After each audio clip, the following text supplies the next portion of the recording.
A gambling session turned into a nightmare in Sivsagar of Assam when several participants, including a local BJP leader, were critically injured in a brawl.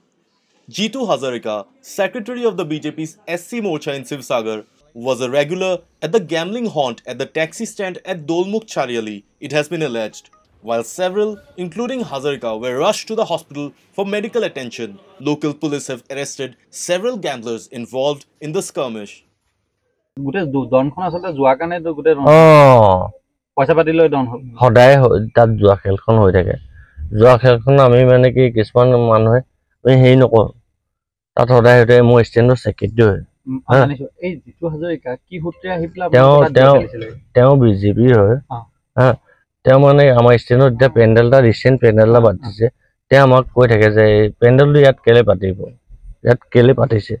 Jitu Hazarika বহুত দিনৰ পৰা তাত জুৱা খেল থাকে নেকি সদায় খেলে According to reports, Hazarika was previously accused of threatening officials of a local police station.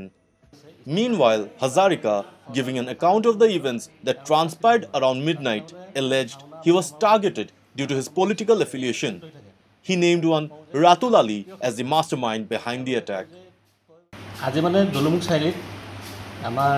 যিটো মানে ষ্টেণ্ড আছে ষ্টেণ্ডত মানে প্ৰায় 6টা to 7টামানৰ ভিতৰত এওঁলোকে তাচ খেলি থাকে মানে তাচ খেলামতে মানে ভাওনা আমাৰ সমাৰোহ পাতে যে ভাওনা সমাৰোহ টেণ্ট হৈ থাকে তেওঁলোকে মই কওঁ যে এখন কিয় খেলিছে যদি তেতিয়া তেওঁলোকে কয় যে তই কি বাল কৰিছ বুলি কৈ মোক অবাস মানে বেয়া কথা কয় আৰু বিজেপি আমুক লিডাৰ সুৰেশনে কৈ মেলি মোক মানে ৰ'দে ডাইৰেক্ট এটেক কৰে মানে এটেক কৰি মেলি আপোনালোকে অৱস্থাত দেখিছে মোক কি হৈছে গোটেই 6টা 7টা ধৰি মেলি মোক মাৰি মেলি এনেকুৱা কৰে ডাইৰেক্ট এটেম্প টু মাৰ্ডাৰ কৰিছে আৰু গোটেইকেইটাই মোক মানে বিজেপি কৈছোঁ বুলি মানে অপেন মাৰিছে কোন আছিলে মানে গোটেই নেতৃত্ব ৰাতুল আলিৰ নেতৃত্বত হৈছে মানে Don't forget to like, share and subscribe to East Mojo. For any queries, put them down in the comments section below and press on the bell icon for notifications.